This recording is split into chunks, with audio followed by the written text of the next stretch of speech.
So my journey in EY has been very rewarding, exciting, and had some unexpected turns.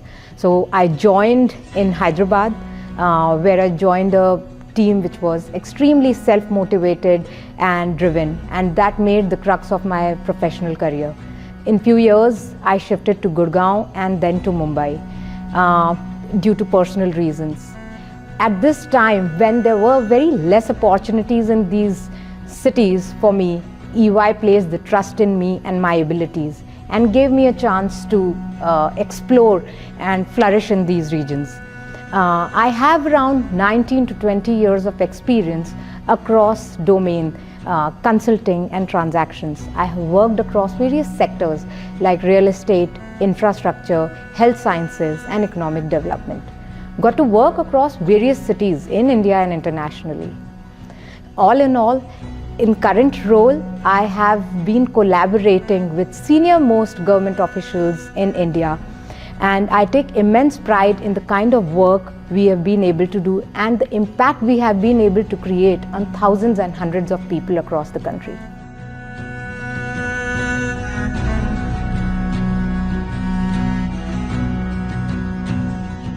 You know, it was just an incidental pivot and not a personal choice to be working in government sector. While working in Hyderabad, we were working with various private sector clients and were invited by the government to help them making policy in those sectors and how we can attract more private sectors in that. That was pretty interesting because we got to understand government's perspective as well as private sector's demands. During the course of time, we got to do a couple of more projects where we made infrastructure development for some public welfare. We worked on planning major events like Vibrant Gujarat, understood the nitty-gritties which went in, doing things like Kumbh Mela, understood grassroots level when we went to smaller towns to do some development plan exercises. And that's when we realized, or personally I realized, the kind of visioning, planning and hard work goes into these activities. The perspective of government, how visionary they are and how they are thinking of which way the country should move. And that's when I realized this is really exciting. I got to work and discuss more on developmental aspects, skill development and growth for the country. And I found that very interesting. And since then I've been working in this sector and there was no looking back.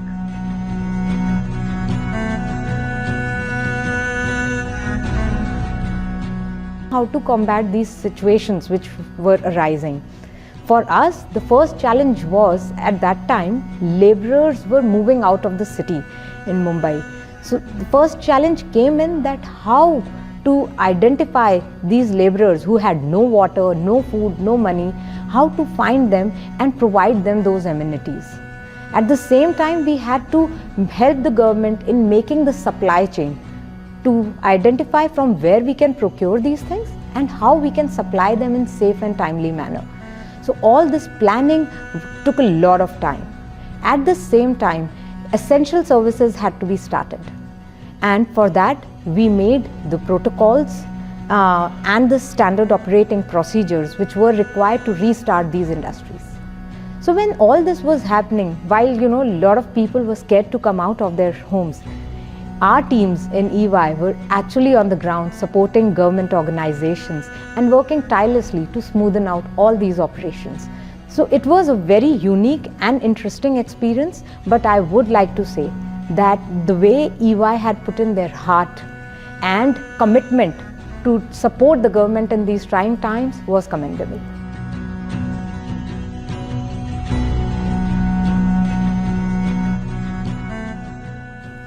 It has to be, my lowest point has to be when I shifted to Mumbai. I had no client base here. I had no team members. In fact, I didn't know many people in the office. For a very long time, I felt adrift with no clear starting point.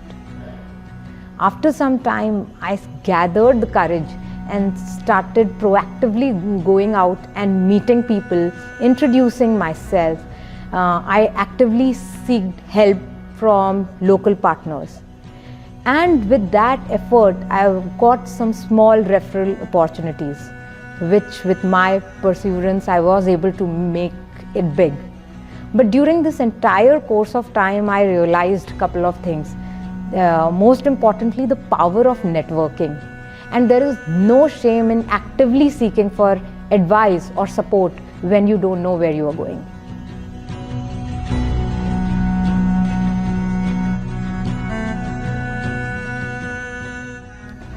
Being a professional consultant, it is imperative to have strong competency in your sector. So have in-depth knowledge about your sector is very important, but at the same time, constantly keep upgrading your knowledge will add more value. So for that, read a lot, keep meeting experts. This is going to help you in building your knowledge in your sector. Secondly, communications, having a very strong communication skill is going to be very important, both verbal and written. It's important how you are able to articulate your views and insights in front of the client. That is going to be very critical. You should be able to put across your point in an understandable manner, which is supported by information and underlined by confidence.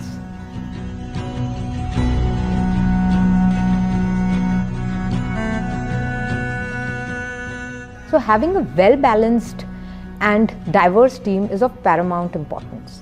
Gender diversity particularly is vital because all the genders bring in different perspectives, be it creative thinking, empathy, rigor, or hard work. In fact, that reflects in the quality of work we do for our clients.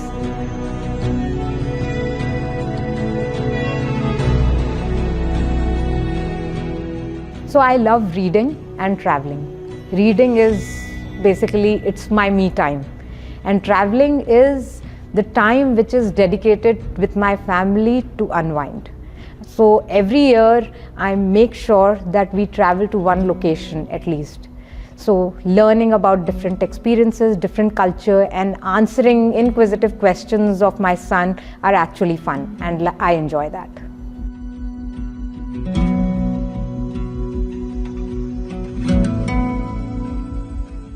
So my inspiration comes from collective attributes of many individuals rather than one single role model. I'm more of a watch and learn person. So I am particularly inspired by somebody who has extreme resilience. Even in the most turbulent times, they have kept their calm and keep an eye on bigger picture. I am inspired by some women who are extremely diligent and capable. Their eagerness and readiness to seize any opportunity inspires me. And there are some who have been working despite of so many challenges and just want to do something bigger and better. So these are the people who have been inspiring me day in and day out.